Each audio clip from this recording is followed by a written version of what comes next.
بسم اللہ الرحمن الرحیم۔ السلام علیکم۔ آج پھر جب میں گھر پہنچا تو اماں غصے سے لال بیٹھی تھی۔ ہر روز کی طرح اماں آج بھی مجھ سے جھگڑا کرنے لگی کہ کب شادی کرو گے، کب بہو کو گھر میں لاؤ گے۔ میں بھی کوئی سکھ کا سانس لینا چاہتی ہوں، گھر کے کام کر کر کے اب تھک چکی ہوں۔ روز کی طرح آج کوئی بھی انکار نہیں سنوں گی۔ آج تمہیں مجھے ہاں کرنی ہی پڑے گی کہ تم شادی کرنے کے لیے اب تیار ہو۔ اماں کی شکایات تو ختم ہونے کا نام ہی نہیں لے رہی تھی۔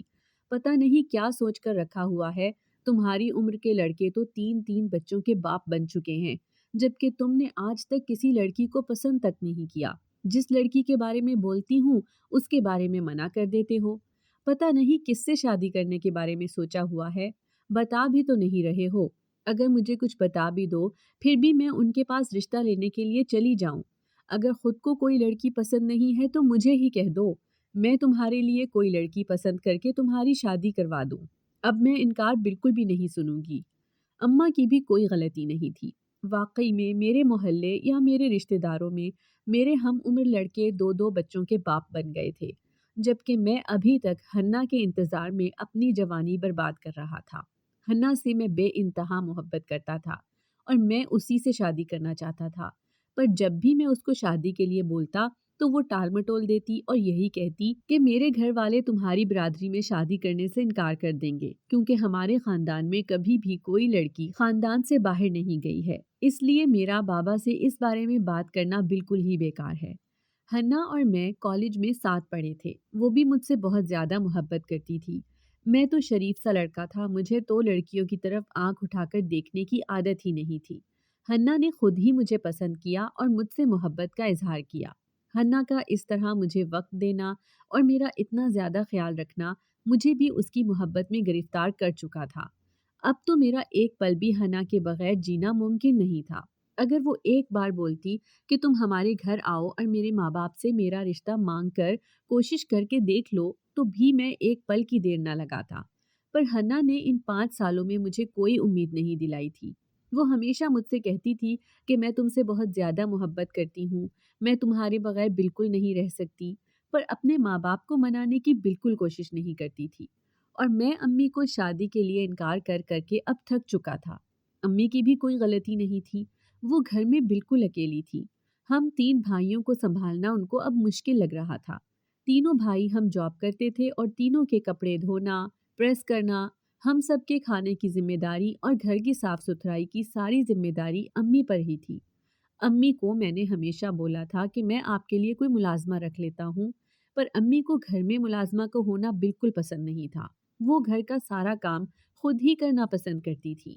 میری امی بہت ہی نیک خاتون تھی اور صفائی پسند تھی۔ ان کو ملازموں کا کام بالکل اچھا نہیں لگتا تھا۔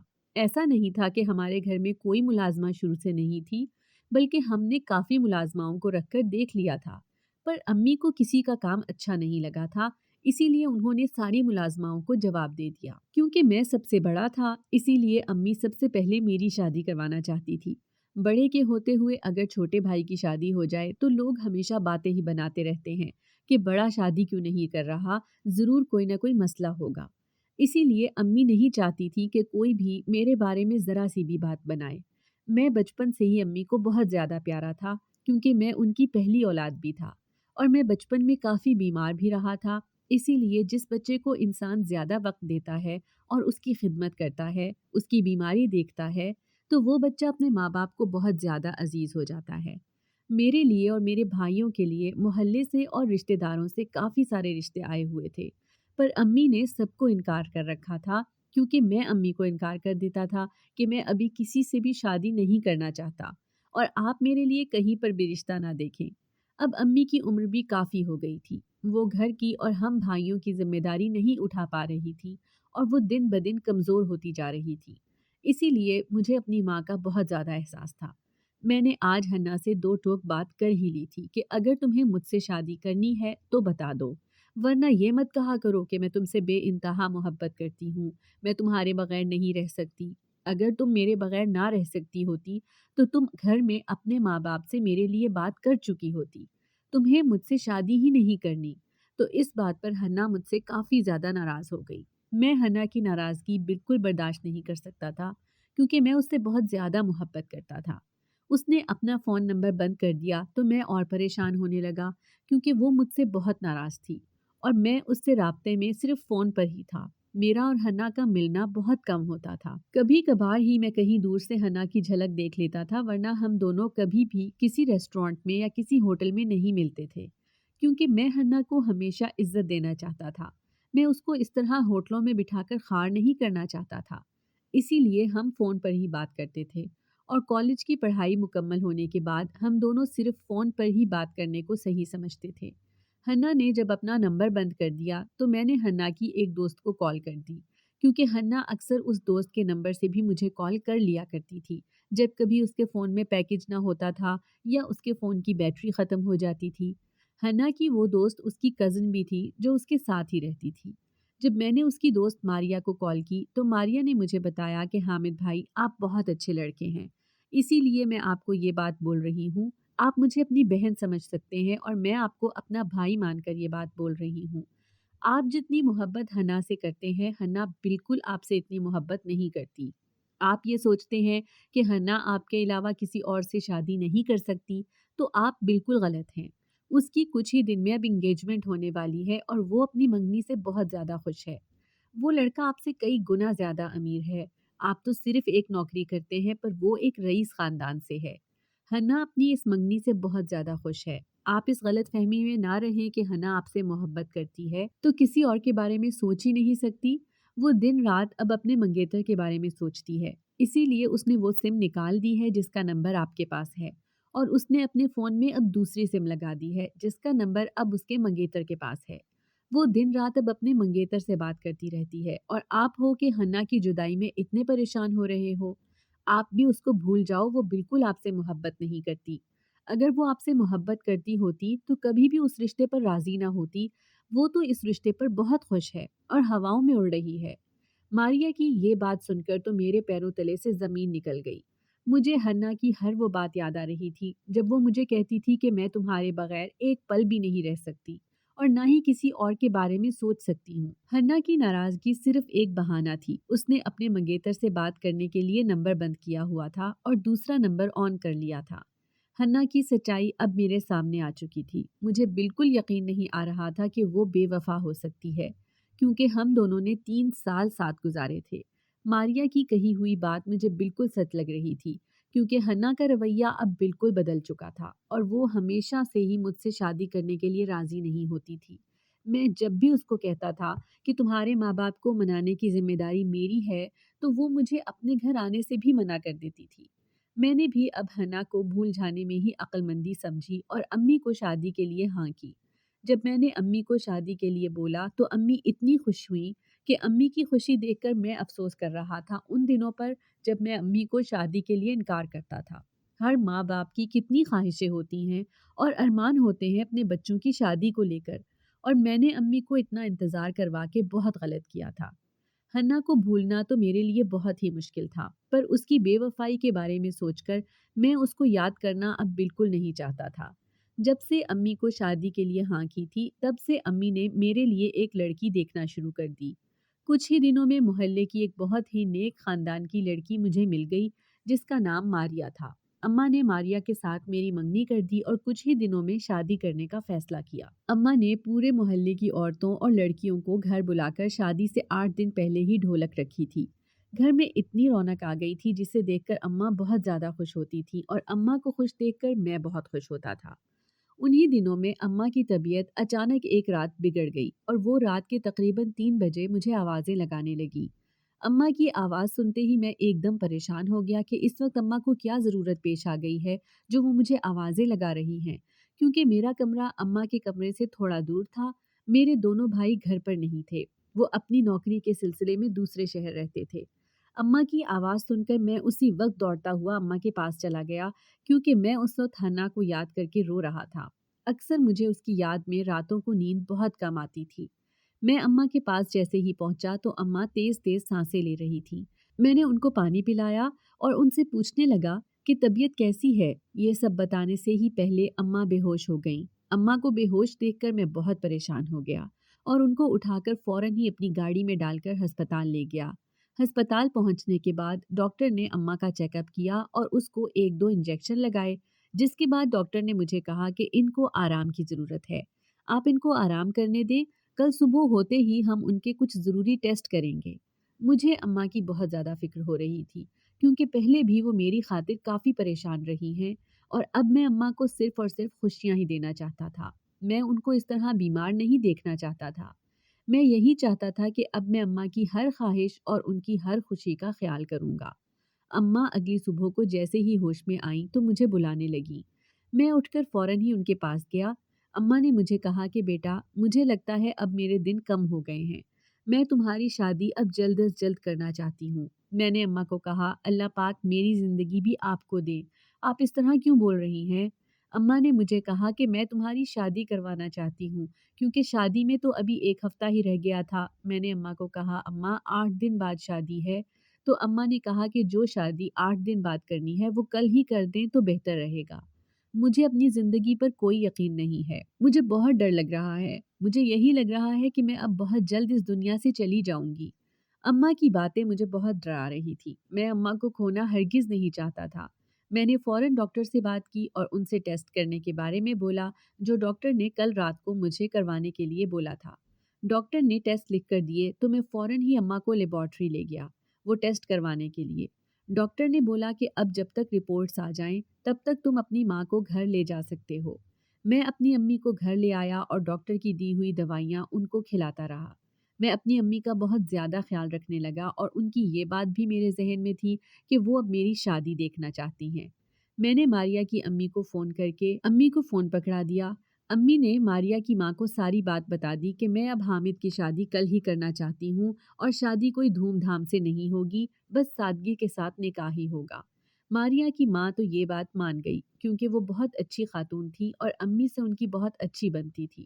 وہ فوراً ہی امی کی طبیعت پوچھنے کے لیے آ گئیں اور ساری باتیں امی اور ماریا کی ماں نے ساتھ بیٹھ کر طے کر لی کہ کل شام کو ہی نکاح کیا جائے گا۔ اگلی صبح تک میرے دونوں بھائی آ چکے تھے کیونکہ ان کو میں نے پہلے ہی فون کر کے آگاہ کر دیا تھا کہ امی کی طبیعت بہت زیادہ خراب ہو گئی ہے، تم دونوں جلدی سے گھر واپس آ جاؤ۔ اور شادی کی بات تو گھر واپس آنے کے بعد ہی ان لوگوں کو پتہ چلی۔ ماریا کی ماں کے ساتھ بیٹھ کر امی بہت زیادہ رو رہی تھی کہ میں نے تو حامد کے بچے بھی نہ دیکھے، میں تو ہمیشہ اس کو کہتی تھی کہ بیٹا وقت سے پہلے شادی کر لو، میں تمہاری شادی دیکھنا چاہتی ہوں، میں تمہاری دلہن دیکھنا چاہتی ہوں۔ اب تک تو حامد کے 3-4 بچے ہو جاتے، پر یہ اپنی ضد پر ڈٹا رہا اور میری ایک نہ مانا۔ اب تو میں اس کے بچوں کا ارمان لے کر ہی یہاں سے چلی جاؤں گی۔ امی کی یہ باتیں مجھے بہت ڈرا رہی تھیں اور میں امی کی اب ہر خواہش پوری کرنا چاہتا تھا۔ شام کو میرا نکاح بہت ہی سادگی میں ماریا کے ساتھ ہو گیا اور وہ میری بیوی بن کر ہمارے گھر آ گئی۔ ماریا کو دیکھ کر امی بہت زیادہ خوش ہونے لگی۔ ماریا نے عالمہ کا کورس کیا ہوا تھا اور وہ بہت ہی نیک لڑکی تھی۔ 5 وقت نماز پڑھتی اور قرآن پاک کی تلاوت کر کے ہمیشہ امی پر دم کرتی رہتی تھی۔ اس کی یہ عادت مجھے بہت ہی اچھی لگتی تھی۔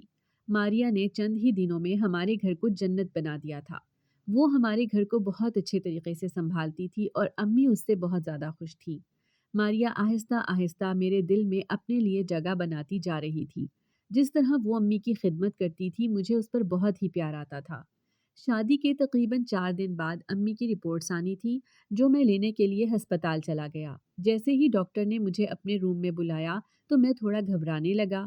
ڈاکٹر نے مجھے امی کی رپورٹس دکھاتے ہوئے کہا کہ تمہاری ماں کو کینسر ہے اور وہ بھی لاسٹ سٹیج پر۔ یہ خبر سنتے ہی میرے پیروں تلے سے زمین نکل گئی اور سر پر آسمان ٹوٹ پڑا۔